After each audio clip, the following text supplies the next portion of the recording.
Assalamualaikum warahmatullahi wabarakatuh.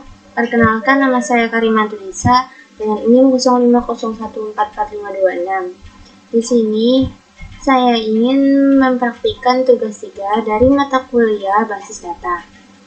Untuk tugasnya kita diperintahkan untuk membuat 2 tugas praktikum, yaitu melakukan praktikum transaksi dan yang kedua yaitu melakukan praktikum basis data terdistribusi.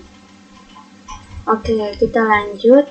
Kita buka, kemudian kita klik start.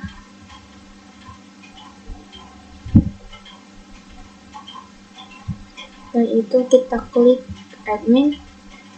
Untuk tugas yang A, kita disuruh untuk membuat commit, rollback, checkpoint, dan juga trigger. Untuk yang pertama, kita membuat rutin menggunakan perintah commit. Kita masuk ke tugas 2. Di sini saya menggunakan tugas 2 supaya tidak membuat ulang lagi.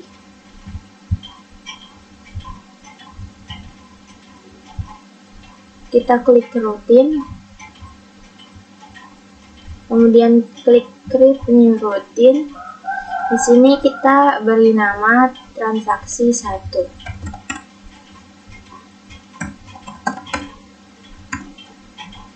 Kemudian untuk parameternya kita hapus. Setelah itu kita ketikkan perintah ini sebagai berikut.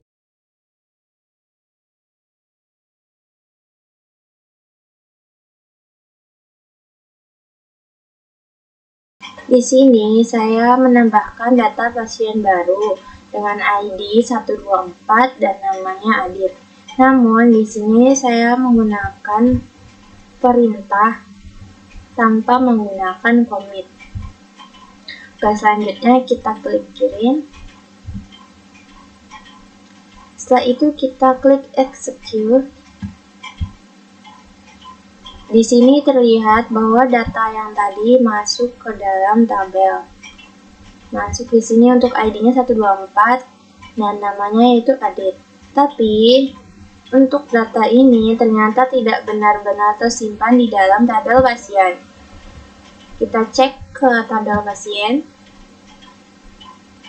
Nah, di sini data yang tadi yaitu Adit tidak masuk ke dalam tabel pasien.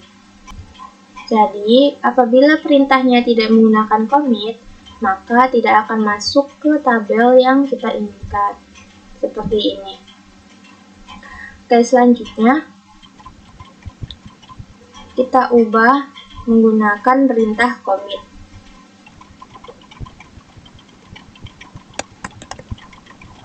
Oke, setelah itu kita klik kirim.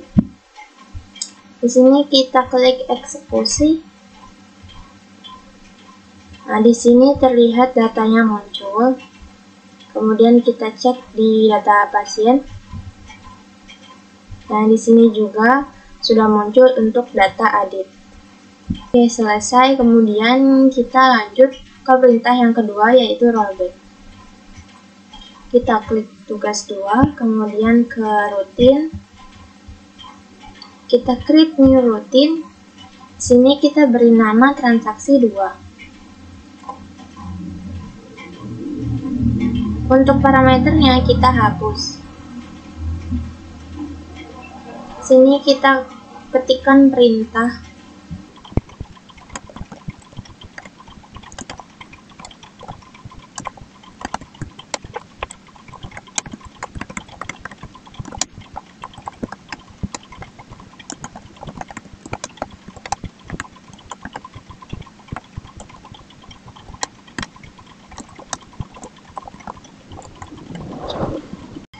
Oke, di sini sudah selesai. Kemudian sini saya mengubah ID pasien 124 yang tadinya bernama Adit, kemudian saya ubah menjadi Jeno dengan menggunakan perintah rollback. Kemudian kita kirim.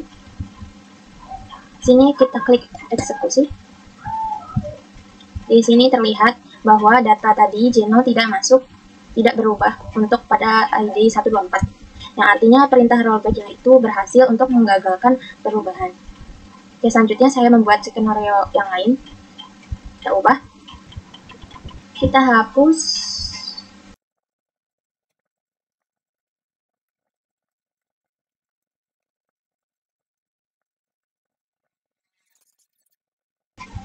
Oke, setelah selesai, kita klik kirim. Kemudian klik eksekusi. Di sini hasilnya data insert tidak masuk, tapi data update berhasil. Ini membuktikan fungsi rollback hanya membatalkan transaksi sebelumnya, bukan keseluruhan dari rutin. Oke, untuk rollback sudah selesai. Kemudian kita lanjut ke perintah yang ketiga, yaitu checkpoint. Kita buat klik new routine. Kita ketik namanya itu transaksi 3. Kemudian untuk parameternya kita hapus. Kita isi perintah.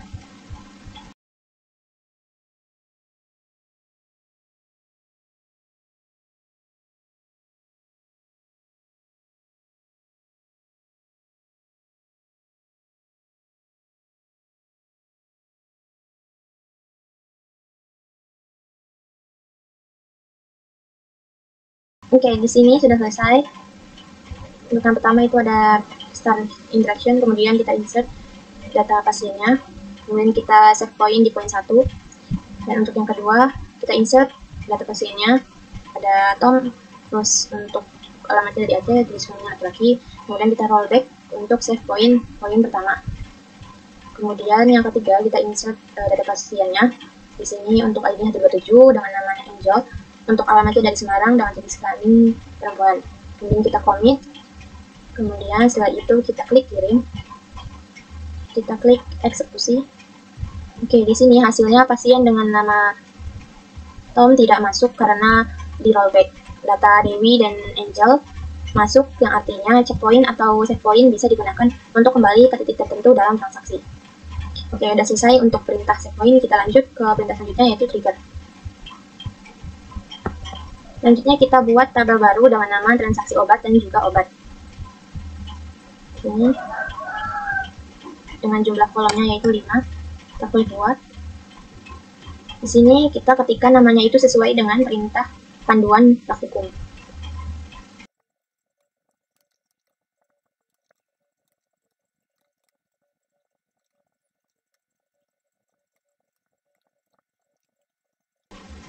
Kemudian kita buat indeks ID transaksi menjadi primary.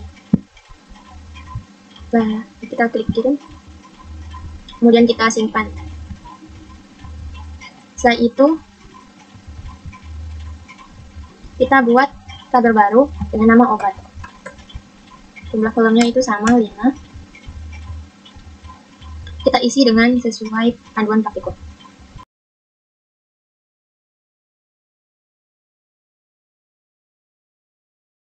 Di sini kita beri ID obat menjadi primary. Kemudian setelah itu kita simpan. Setelah itu kita buat indeks relasi di tabel yang baru kita buat tadi. Untuk nama ID transaksi, ID pasien, dan juga ID obat.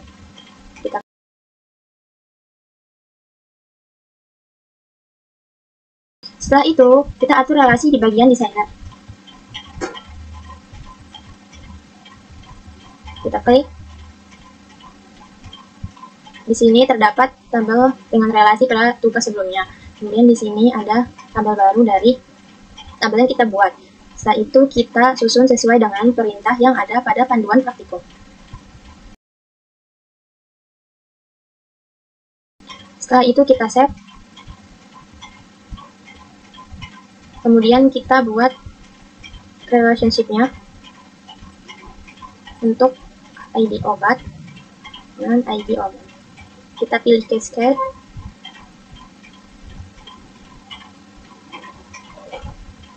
Di sini sebenarnya sudah terbentuk untuk relasinya, namun biasanya terdapat bug. Sudah ada. Kemudian selanjutnya yaitu buat relationship untuk ID pasien dengan ID pasien.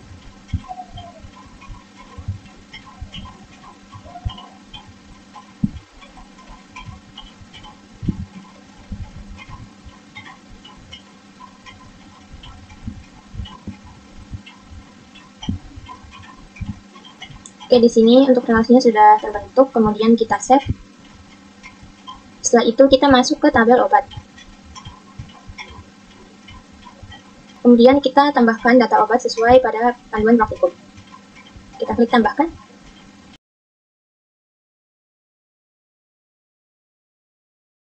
Kemudian kita klik kirim. Kita buat tambahkan lagi datanya. Kita klik kirim. Tambahkan lagi. Kemudian kita klik kirim. Kita lihat di sini data obatnya sudah masuk, ada 3 data obat. Dan kita masuk ke menu trigger, kita buat trigger seperti pada panduan.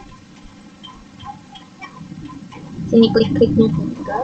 Kemudian untuk namanya yaitu penjualan. Untuk tabelnya, kita pilih transaksi obat. Untuk waktunya kita pilih after. Sini kita ketikkan perintah sesuai pada panduan. Setelah itu kita klik kirim. Lalu kita coba untuk menguji pembelian obat. Di sini saya ingin mencoba untuk membeli produk obat amoxicillin yang harganya 15.000 dengan stok 20.000. Di sini saya ingin membeli 5, apakah nanti akan berkurang atau tidak. Caranya yaitu kita ke transaksi obat. Setelah itu kita klik tambahkan untuk mengisi data pembelian obatnya.